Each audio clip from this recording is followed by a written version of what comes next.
Assalamualaikum warahmatullahi wabarakatuh. Hai, jumpa lagi kita pada pertemuan kalkulus lanjut. Hari ini pertemuan kalkulus lanjut kita pada pertemuan kedua ya. Nah, tentunya Anda sudah membaca. Tadi ada saya kirimkan PDF yang akan saya jelaskan, tetapi tentunya harusnya udah Anda baca terlebih dahulu. Nah, sekarang saya akan membantu menjelaskan. Nah, hari ini kita masuk ke pendahuluan, atau paling tidak bisa saya katakan pengantar untuk bisa lebih jauh lagi kita mempelajari kalkulus lanjut. Nah, di pengantar ini yang pertama akan kita pelajari adalah tentang definisi titik. Nah, apa itu titik? Di sini sudah dijelaskan kalau yang di sini definisi titik ada yang di pertama di R1. Jadi definisi di R1, kemudian ada definisi di R2. Nah, kalau di R1, suatu titik dinyatakan dengan suatu bilangan. Jadi titik itu hanya satu bilangan aja. Misalnya titik A berapa? Misalnya 2. Nah, di R1 berarti hanya sekedar garis bilangan. Nih, garis bilangan. Kemudian berarti titik misalnya ini 0, kemudian 1, kemudian 2. Berarti titik A itu di sini. Ini A. Nah, selanjutnya kalau di R2 titik itu di sini didefinisikan atau dinyatakan dengan suatu pasangan berurut. Nah, kalau sistem di R2 berarti menggunakan koordinat kartesius. Jadi nanti ada X dan ada Y. Nah, pasangan berurut X, Y itulah yang dinyatakan titik. Misalnya titik A 2, 3. X ini X-nya, ini Y-nya, maka 2,3 itu di sini. Ini titik A 2,3 misalnya. 2,3. Nah, kalau di R3 dia merupakan titik itu pasangan berurut X, Y, Z. Nah, X, Y, Z. Nah, berarti kalau mau kita menginterpretasikannya dalam gambarnya, kita harus menggambarkannya dengan sumbu koordinat X, Y, Z, X, Y, Z. Nah, misalnya berapa ya? 1,2,1 misalnya. Berarti di X-nya ini 1, kemudian di Y-nya 2. Nah, ini pertemuan X, Y-nya di sini. Kemudian ini naik sebanyak 1. Ini naik 1. Nah, maaf, kira-kira di sini. Inilah dia titik 1,2,1. Jadi di sini 1, di sini Y-nya 2, 1X, kemudian di sini bergeser Y-nya 2, kemudian naik setinggi 1 ini. Ini dia. Nah, semoga mudah dipahami ya. Itu tadi baru definisi titik. Kenapa kita harus tahu dulu? Iya, karena kita berbicara pada ruang dimensi 1, ruang dimensi 2, ruang dimensi 3, sampai Rn. Nah, tetapi kalau di Rn kita tidak bisa menggambarkannya. Nah, yang tadi kita berbicara pada R1, R2, dan R3. Selanjutnya di Rn. Kalau Rn bagaimana definisi titik? Ya sama. Dia merupakan pasangan berurut, tapi kalau di Rn berarti misalnya di Rn titiknya itu nih. Misalnya titiknya kita kasih nama A. Nah, maka dia merupakan X1, pasangan berurut X2, sampai Xn.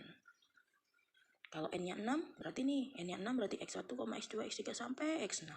Nah, itu ya definisi titik ya. Semoga bisa dipahami. Nah, selanjutnya kita mempelajari tentang nih, definisi 1.1. Himpunan dari suatu entapel berurut dari bilangan real dinamakan n-dimensional number space atau ruang dimensi ke n. Maksudnya ini tadi, kalau R1 berarti ruang dimensinya 1, R2 berarti ruang dimensinya 3, R3 berarti ruang dimensinya 3, Rn berarti ruang dimensinya n. Itu tadi ruang dimensi ya. Kemudian definisi selanjutnya, suatu fungsi dari n variabel ialah suatu pemetaan atau mapping dari ruang dimensi himpunan bilangan real. Maka, jadi kalau kita punya himpunan bilangan real, misalnya dia R pangkat 3 ya, dia ruang dimensi 3. Nah, berarti nanti suatu fungsi dengan ada di dalamnya ada 3 variabel, ya, maka dia di R3. Nah, itu dipetakan atau menggunakan fungsi tadi dimappingkan pada ruang dimensional ke dalam bilangan real. Nah, itu definisi fungsi pada n variabel. Dulu kalau mengingat sedikit, kalau di kalkulus 1 kita juga udah belajar apa itu fungsi, ya kan? Fungsi itu dulu kalau saya ingatkan, suatu ada himpunan, kemudian ada himpunan, kemudian dia dipetakan dari himpunan A ini ke himpunan B dengan aturan tertentu, tetapi di A ini hanya boleh memiliki satu pasangan di B. Itu definisi fungsi, dan semua anggota di A harus punya pasangan. Nah, itu yang dinamakan dengan fungsi. Suatu pemetaan itu dimana di sini dipetakan terhadap bilangan real yang di himpunan di sini. Nah, ini sama, tetapi yang membedakannya adalah kalau di sini himpunannya bilangannya hanya variabelnya kalau yang di kalkulus 1, kalau di sini bisa 2 atau lebih fungsinya, ya. Oke. Selanjutnya kita akan membahas tentang ini, domain, kemudian ada range, ada codomain. Nah, jadi tadi yang sudah saya jelaskan tadi, fungsi adalah suatu yang memetakan dari satu himpunan ke himpunan ini. Nah, himpunan yang awal, misalnya ini ada nih, nah yang tadi misalnya ini A, ini B. Nah, daerah asal di sini harus punya teman semua, kemudian temannya di sini harus ada semua. Itu yang dikatakan fungsi. Di B-nya nggak apa-apa punya misalnya ini. Nah, seperti ini. Yang penting semua anggota A punya pasangan di B. Nih, dan dia hanya boleh memiliki satu pasangan. Kalau 2 nggak boleh. Itu bukan fungsi namanya. Nah, jadi nanti kita akan mengenal yang namanya domain. Domain. Nah, yang domain itu yang di sini, codomain itu yang di sini, kemudian yang hasil itu yang di sini. Nah, kalau kita baca di sini, domain itu adalah suatu himpunan titik-titik di R1 atau suatu himpunan dari bilangan real. Ya. Kemudian range adalah suatu himpunan bilangan-bilangan real. Jika n-nya sama 2, maka diperoleh suatu fungsi dari 2 variabel. Nah, jadi kalau misalnya kita R-nya, range-nya 2, berarti dia dalam n-nya 2, maka dia merupakan fungsi 2 variabel. Nah,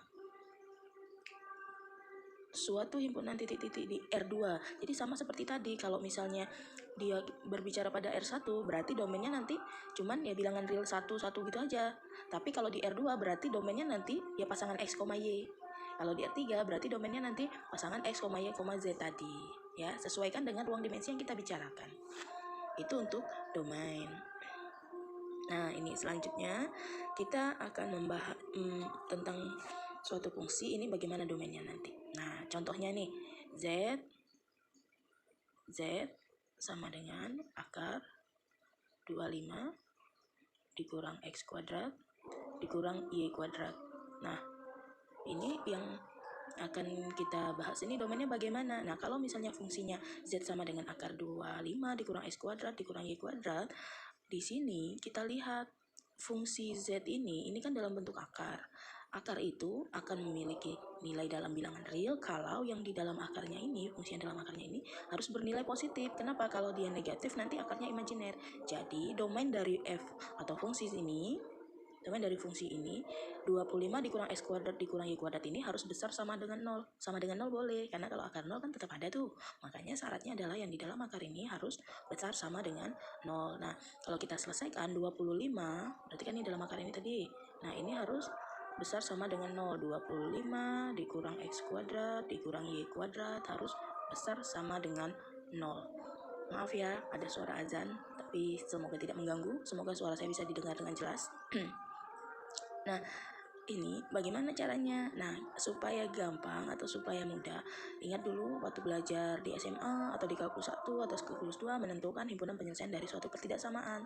Nah, ini kita bisa sederhanakan bentuknya supaya lebih gampang. Boleh kan ini kalau saya tulis gini, 25 gini, kemudian X kuadrat tambah Y kuadrat. Nah, boleh kan? Nah, kalau di SMA dulu Anda belajarnya pindah Bu, ngelompat, tapi kita nggak boleh lagi ya pakai lompat lompatin tanda. Kalau negatif pindah jadi positif. Enggak, sebenarnya ini sama-sama kita tambahkan dengan sesuatu yang sama. Di sini kalau kita mau X kuadratnya hilang karena dia min X kuadrat, berarti kita harus tambahkan X kuadrat. Kalau ruas kiri kita tambahkan X kuadrat, maka ruas kanan kita tambahkan X kuadrat. Makanya 0 tambah X kuadrat, jadi di sini ada X kuadrat. Di sini min X kuadrat ditambah X kuadrat jadinya 0. Begitu juga untuk yang min Y kuadrat, mau kita habiskan atau jadikan 0, berarti dia harus ditambah Y kuadrat. Kalau ruas kiri ditambah Y kuadrat, ruas kanan tambah Y kuadrat. Makanya jadinya seperti ini, ya. Nah, supaya enak, saya pindahkan nulisnya ngadepnya itu loh, X kuadrat tambah Y kuadrat. Nah, ini ngadepnya kan ke 25, berarti ini jadi gini ya. Nah, ke 25. Nah, kalau Anda perhatikan X kuadrat tambah Y kuadrat, kalau tanda ini saya anggap nggak ada, ini anggap sama dengan, itu merupakan persamaan apa? Persamaan lingkaran. Persamaan lingkaran ya jadinya. Nih, persamaan lingkaran dengan pusatnya 0,0, jari-jarinya. Ini kalau saya gambarin. Nah, maaf gambarnya seperti ini karena keterbatasan, dan agar Anda lebih mudah memahaminya, makanya saya menggunakan gambar seperti cara seperti ini dalam membuat video ya. Nah, ini pusatnya 0,0. 0,0 ini sumbu X, ini sumbu Y. Anggaplah ini bulatnya bagus, ini jari-jarinya 5. Nah, kalau dia kurang dari sama dengan 5, artinya ingat dulu waktu SMA kuasa lingkaran, kita ambil titik yang di luar. Kalau misalnya di luar pasti dia lebih besar daripada 25. Kalau dia kecil dari 25 berarti dia yang di dalam. Jadi, himpunan penyelesaian dari ini tadi, pertidaksamaan ini tadi adalah himpunan titik-titik pasangan berurut X, Y yang berada di dalam lingkaran ini. Yang lingkaran pusat 0,0, jari-jari 5. Nah, lingkarannya termasuk nggak? Karena di sini ada sama dengan, berarti ini masuk, tidak putus-putus. Bisa dipahami ya? Nah, selanjutnya kita coba ini yang untuk Z-nya.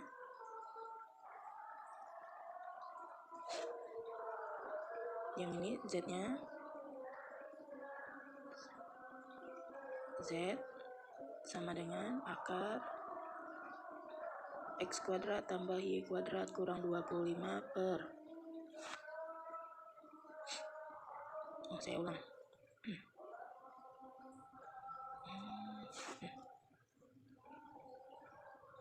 Yang ini tadi Z sama dengan akar X kuadrat tambah Y kuadrat kurang 25 per Y. Nah, ini sama dengan yang tadi, yang di dalam akar berarti harus besar sama dengan 0. Berarti ini kan jadinya X kuadrat tambah Y kuadrat dikurang 25 per Y besar sama dengan 0. Nah, ini kita lihat pembilang dan penyebutnya. Nah, kalau pecahan itu penyebutnya kan tidak boleh sama dengan 0. Berarti ini di sini kita sudah punya satu syarat tuh. Y tidak boleh sama dengan 0. Kemudian kita lihat pembilangnya. X kuadrat tambah Y kuadrat dikurang 25. Kan dia besar dari 0, berarti ini harus positif. Besar sama dengan 0. Ini mirip sama seperti yang tadi. Kalau kita mau menghilangkan 25 di ruas kiri, berarti kita harus tambahkan 25. X kuadrat tambah Y kuadrat, supaya ini hilang kita tambah 25, min 25 tambah 25 habis. Nah, di sini 0 tambah 25 berarti ini jadinya 25. Nah, kalau diperhatikan, ini adalah persamaan lingkaran dengan jari-jari 5. Ini anggaplah ini 5. Nah, dia pakai sama dengan berarti yang di lingkarannya juga masuk. Seperti ini kira-kira. Nah, jari-jarinya 5. Nah, karena dia besar sama, kalau tadi kan kecil sama yang di atas. Nah, kalau dia besar sama berarti daerahnya yang di luar dari lingkaran. Inilah himpunan penyelesaian dari nih. Jadi, domain dari fungsinya kalau Z sama dengan akar X kuadrat tambah Y kuadrat kurang 25 per Y, maka domainnya semua himpunan titik-titik di luar lingkaran ini. Oke ya? Nah, selanjutnya untuk yang contoh 3, contoh 4, nih contoh 3, contoh 4 bisa Anda pelajari sendiri sebagai latihan.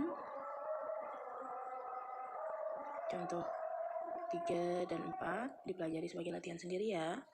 Selanjutnya kita akan membicarakan tentang grafik. Nah, jadi kalau himpunan berarti kan bisa digambarkan grafik fungsinya. Nah, ini contohnya. Kalau fx sama dengan x kuadrat tambah y kuadrat. Jadi grafik dari f itu kalau kita gambarkan seperti ini jadinya. Nah, coba dipelajari dulu ya. Oke, kita nanti lanjut kepada video selanjutnya. Assalamualaikum, semoga tadi bisa dipahami dengan jelas.